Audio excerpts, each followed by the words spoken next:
Deputado Marcos Pereira, primeiro vice-presidente do Congresso Nacional, termina esta sessão aqui da Câmara dos Deputados. É um trabalho conjunto hoje, mas de maneira diferente. Porque normalmente as sessões conjuntas são todas aqui no plenário da Câmara porque tem mais espaço.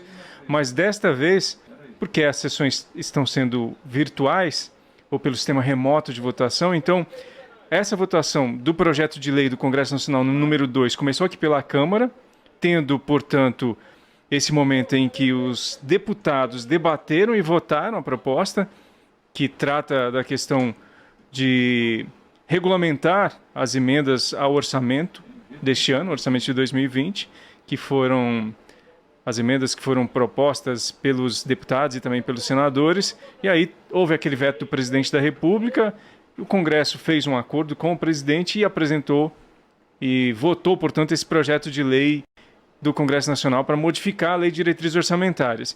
E aí isso facilita agora, inclusive, o enfrentamento do coronavírus. Mas como não dá para ter a sessão aqui no plenário da Câmara exatamente para enfrentar o coronavírus, e também porque o sistema de votação remota não consegue atender as duas casas ao mesmo tempo, então começou-se aqui pela Câmara, concluiu-se essa votação aqui, depois às 5 horas vai ter a votação no Senado. Então o Congresso votando, como prevê a Constituição, né?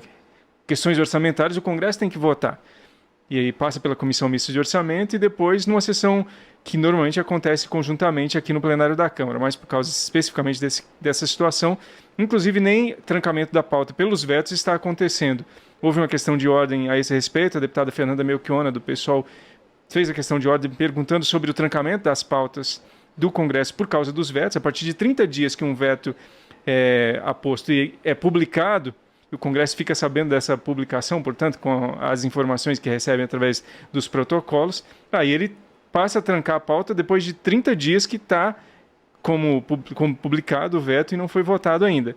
Nesse caso, por causa desse momento especial, não há o trancamento da pauta por causa dos vetos. Então, a Câmara finalizou, foram 400 votos favoráveis e um contrário a esse projeto de lei do Congresso Nacional.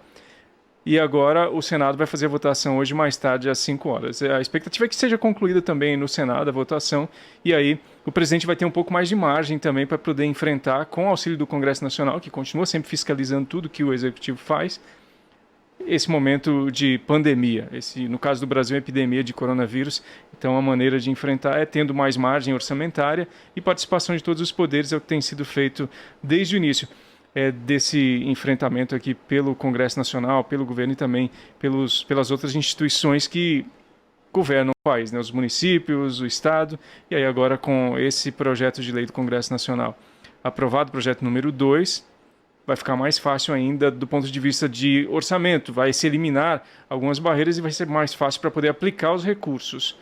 É óbvio que o enfrentamento é sempre difícil, mas a questão de ter um orçamento com um pouco mais de flexibilidade nesse momento vai ajudar o governo a enfrentar essa questão. E lembrando que a Câmara também deve votar amanhã uma proposta de emenda à Constituição que trata do orçamento de guerra, uma proposta de emenda à Constituição para poder facilitar ainda mais o enfrentamento dessa crise que o mundo enfrenta e o Brasil também.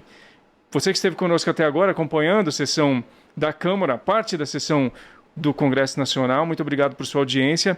Até a próxima.